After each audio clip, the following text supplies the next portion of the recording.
रक्षा मंत्री ने जम्मू कश्मीर के सीमावर्ती क्षेत्रों का दौरा किया, नियंत्रण रेखा पर सुरक्षा स्थिति की समीक्षा की।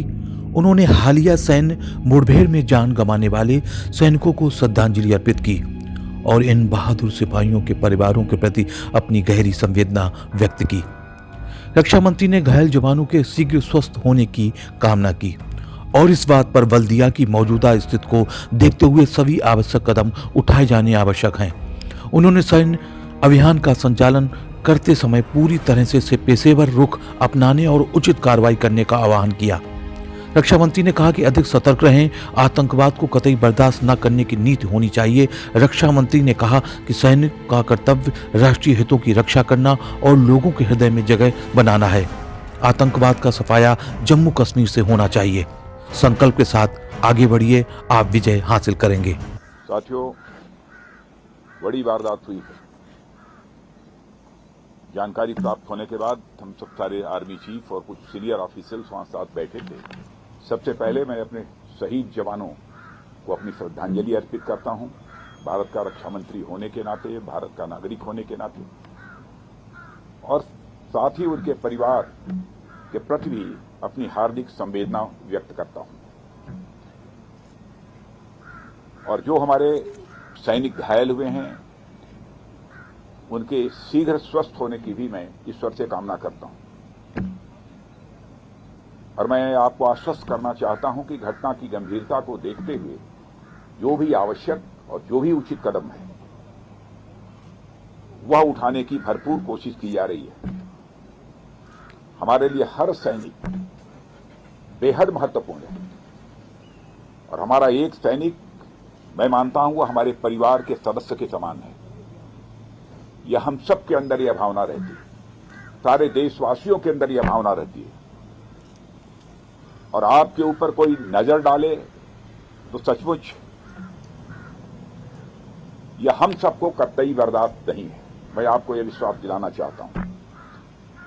इस प्रकार की घटनाओं को रोकने में सिक्योरिटी और इंटेलिजेंस एजेंसी दोनों ही महत्वपूर्ण भूमिका निभाते हैं और लगातार उनके द्वारा भी यह प्रयत्न जारी है कि यह उनकी यह भूमिका और भविष्य में ज्यादा इफेक्टिव हो।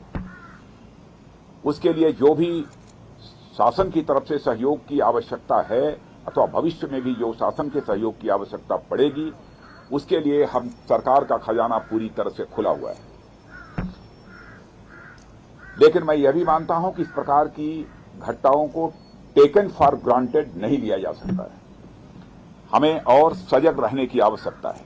मैं जानता हूं आप सब सजग रहते हैं, लेकिन मैं मानता हूं कि और अधिक सजग रहने की आवश्यकता है। और जिस तरीके से आप सब काम कर रहे हैं उसके प्रति मैं ये कहना चाहूंगा, सभी के प्रति हम सबका एक कृतज्ञता का भाव है। और साथ ही जिस शौर्य और पराक्रम का आप परिचय देते हैं, उसके कारण हम सबको एक गौरव की भी अनुभूति आप सबके कारण होती है। और मातृभूमि की सेवा में जो भी आपका बलिदान है, जो भी आपके एफर्ट्स हैं, जो आपकी कोशिश है, उसकी किसी भी सूरत में किसी भी चीज से तुलना नहीं की जा सकती। मैं उसे कहना चाहूंगा कि वह अपने में अनपैरेलल है और इसकी कोई कीमत भी नहीं चुकाई जा सकती। कोई हमारा सैनिक शहीद हो जाता है, भले ही कुछ कंपनसेशन दे दें, लेकिन वह कंपनसेशन के द्वारा उसको कंपनसेट नहीं किया जा सकता। वह क्षति जो होती है कभी पूरी नहीं की जा सकती। मैं आपको विश्वास दिलाना चाहता हूं कि सरकार का जहां तक प्रश्न है, सरकार आप लोगों के साथ खड़ी है और हम आपके वेलफेयर को, आपके कल्याण को, आपकी सुविधा को बराबर हम लोग टॉप प्रायोरिटी पर रखते हैं। जो कुछ भी जानकारी हम लोगों की दी जाती है उस आधार पर हम कदम उठाने की कोशिश करते हैं। आप सबका अनुशासन, आप सबका समर्पण और अपने कर्तव्य के प्रति जो आपकी प्रतिबद्धता है, उसके हम सभी लोग कायल हैं। यह भी मैं आपको जानकारी देना चाहता हूं। और साथियों, मैं आपको बतलाना चाहता हूं कि भारतीय सेना सारी दुनिया में कोई साधारण सेना के रूप में नहीं मानी जाती। लोग यह मानते हैं कि भारतीय सेना जैसी पहले थी उससे कहीं अधिक अब ताकतवर हो गई है और साथ ही हमारी भारतीय सेना पहले के कंपैरिजन में काफी वेल इक्विप्ड हो गई है। आप सभी इस देश के रक्षक हैं। देश की रक्षा के साथ साथ मैं आप लोगों से विशेष आग्रह करना चाहता हूं, देश की रक्षा की जिम्मेदारी आप लोगों के ऊपर है, लेकिन इस देश की रक्षा के साथ साथ अपने देशवासियों का दिल जीतना यह भी आपके लिए बहुत बड़ी जिम्मेदारी आपके कंधों के ऊपर है। मैं जानता हूं इस दृष्टि से भी आप लोग अपनी तरफ से प्रयत्न करते रहते हैं, लेकिन हो सकता है कि कभी चूक होती है, प्रयत्न ही होना चाहिए।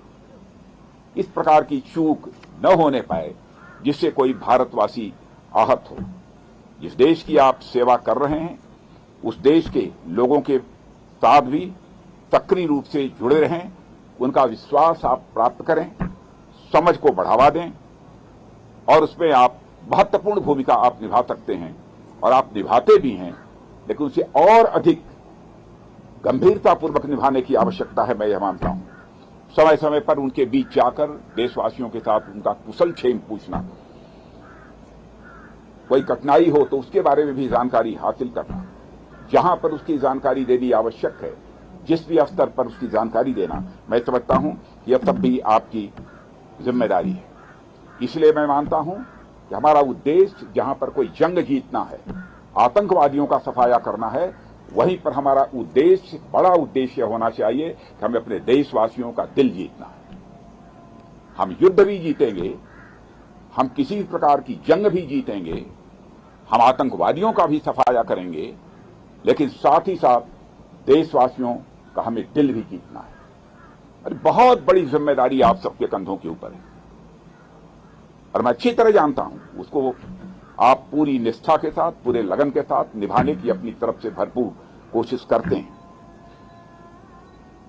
आप साहस, सम्मान और उन मूल्यों के प्रति अटूट प्रतिबद्धता के साथ सेवा करना जारी रखें और मैं पुनः आपको विश्वास दिलाना चाहता हूं, राष्ट्र आपका पूरा कृतज्ञ है। और मैं आज के अवसर पर इससे ज्यादा कुछ न कहते हुए मैं पुनः अपनी तरफ से आप सबको हार्दिक शुभकामनाएं देता हूं और आपके परिवार का भी मैं यहां पर अभिनंदन करता हूं। यह जानकर आप लोगों ने एक सैनिक बनने का संकल्प लिया है। किसी भी प्रकार का जोखिम आ सकता है, सैनिक के रूप में अपनी भूमिका निभाते हुए हमारी जान भी जा सकती है, कुछ भी हो सकता है, फिर भी यदि जोखिम उठाया है तो ये कोई छोटी बात नहीं है। आपके जीवन का एक बहुत बड़ा संकल्प रहा होगा, तब आपने सेना में भर्ती होने का फैसला किया है। आप सबकी यह सोच और जो आप कुछ कर रहे हैं वह कृत्य, मैं देश का रक्षा मंत्री होने के नाते कहना चाहूंगा, वह अभिनंदनीय है। जनता का किस प्रकार का भाव आपके प्रति रहता है यह मुझे बतलाने की आवश्यकता नहीं है। आप भी गांव में जाते होंगे तो आपको एहसास होता होगा। आप देखते होंगे जब हमारा कोई जवान शहीद हो जाता है, बड़े से बड़े नेता की भी यदि कोई मृत्यु हो जाती है, डेथ होती है, उतनी भीड़ इकट्ठा नहीं होती है जितनी भीड़ हमारा कोई जवान शहीद होकर जाता है। इतनी बड़ी संख्या में लोग वहां पर एकत्रित होते हैं अपनी श्रद्धांजलि अर्पित करने के लिए। हजारों हजारों, लाखों लाखों लोगों की आंखों में आंसू आते हैं। क्या आप समझते हैं कि जब यहां पर हमारा कोई सैनिक शहीद होता है तो हम लोग चैन की नींद सोते हैं? हम लोग भी इंसान हैं, क्या गुजरती है हम लोगों के ऊपर हम लोग जानते हैं। लेकिन आपके शौर्य और पराक्रम पर दोस्तों हम लोगों को पूरा विश्वास है। आप आगे बढ़िए, आतंकवाद का सफाया जम्मू कश्मीर से होना चाहिए, इस संकल्प के साथ आप आगे बढ़िए। मैं आपको हार्दिक शुभकामनाएं देता हूं। आप विजय हासिल करेंगे, मुझे पक्का विश्वास है, पक्का विश्वास है। यह मानकर मैं चलता हूं। आप सबको बहुत बहुत शुभकामनाएं।